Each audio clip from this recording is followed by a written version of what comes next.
Welcome guys. जैसा कि आप जानते होंगे जेई मेंस का रिजल्ट रिलीज हो चुका है। अब जो बच्चों के अंदर सबसे ज़्यादा डाउट है वो है उन्हें इस चीज़ को लेकर के कि उन्हें ड्रॉप लेना चाहिए कि नहीं लेना चाहिए। तो ये जो वीडियो है मैं लेकर आया हूँ सिर्फ इसलिए कि आपके अंदर जितने भी डाउट्स हैं वो सब के सब क्लियर हो जाएंगे।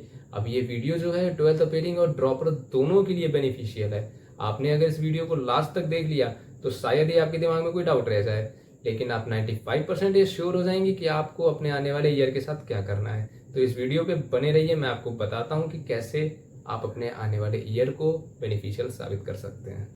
तो यहाँ पे सबसे पहले मैं आपके सामने कुछ कैटेगरी शो करूँगा। अब आपको ये डिसाइड करना है कि आप किस कैटेगरी में लाई करते हैं। सबसे पहले यहाँ पे दो कैटेगरीज हैं, जो जेई मेंस में अपीयर्ड हैं और जो जेई मेंस में नॉट अपीयर्ड हैं। तो जो जेई मेंस में अपीयर्ड हैं उनको जेई मेंस का लेवल पता है। सबसे बड़ी दिक्कत उनके लिए जो नॉट अपीयर्ड हैं, तो उनके लिए ये जानना जरूरी है कि उसका लेवल क्या है, और उसके साथ साथ ये भी जानना जरूरी है कि उन्होंने 11th और 12th में क्या खिचड़ी पकाई है। 11th और 12th की बात आई है तो यहाँ पर भी दो प्रकार के लोग आते हैं। एक जो होते हैं वो हैं 11th 12th बिल्कुल नॉट सीरियस, और दूसरे जो आते हैं वो है एवरेज। दोस्तों ऐसा नहीं है कि जो नॉट सीरियस होते हैं उनका सिलेक्शन नहीं होता है। It's only depend upon your confidence and hard work. अब रही बात कॉन्फिडेंस की, तो वो कहाँ से आएगा। एज अर्ली मैंने आपसे बोला था कि सबसे पहले आपको एग्जाम पैटर्न और क्वेश्चंस लेवल को देख लेना है। अगर आप जेईई मेंस में अपीयर होते हैं तो आपको क्वेश्चंस लेवल का अंदाजा हो जाता, और अगर आपने इन क्वेश्चंस लेवल और बाकी सब चीज़ों को देख लिया है तो अगर आपको ऐसा लगता है कि it is not as much hard as hyped, so आप आराम से ड्रॉप को ले सकते हैं। मैं आपको प्रेफर करूंगा कि आप स्ट्रेस फ्रीली ड्रॉप लीजिए, पर एट सम कंडीशंस। तो दोस्तों यहाँ पे तीन कैटेगरीज आती हैं। पहली category, if you want to get admission in IITs, तो यहाँ पे सबसे पहले आपको डिसिप्लिन और कंसिस्टेंसी बरकरार रखनी होगी। यहाँ पे किसी प्रकार की छूट नहीं होनी चाहिए। Second category, if you want to get admission in NITs, तो यहाँ पे अगर आपको जाना है तो यहाँ पे उतनी ज़्यादा डिसिप्लिन की ज़रूरत नहीं है, पर आपको कंसिस्टेंसी को मेंटेन रखना पड़ेगा, और यहाँ पे कोई खास लापरवाही भी नहीं होनी चाहिए। पर मैं आपको बताता हूँ थर्ड कैटेगरी के बारे में।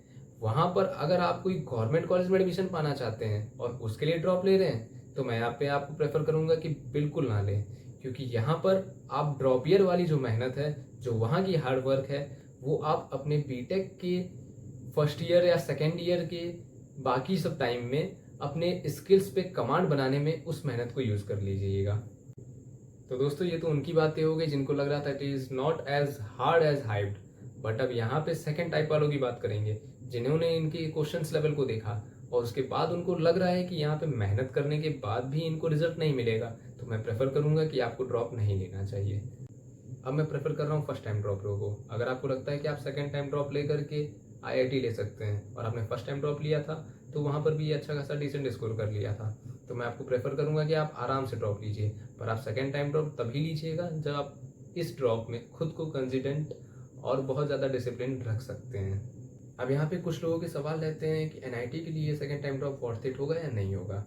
तो मैं आपसे कहूँगा कि अगर आपने फर्स्ट टाइम ड्रॉप में 95 परसेंटाइल प्लस स्कोर किया है तो आप एनआईटी के लिए सेकेंड टाइम ड्रॉप ले सकते हैं, पर उस ड्रॉप में आपको ज़्यादा से ज़्यादा समय जो है वो सॉल्विंग और अंडरस्टैंडिंग में देना होगा। अब यहाँ पे जो बच्चे 11th और 12th में सीरियस नहीं थे उनके लिए मैं clear and best road map provide कराऊंगा। अगर आप चाहते हैं कि उस पर भी वीडियो है तो कमेंट करके प्लीज़ मुझे इन्फॉर्म कीजिए। तो दोस्तों अब तक मैंने बहुत से टॉपिक को कवर कर लिया है और मुझे लग रहा है कि अगर आपने यहाँ तक मेरी वीडियो देखी है तो शायद ही अभी आपके अंदर कोई डाउट रह गया होगा।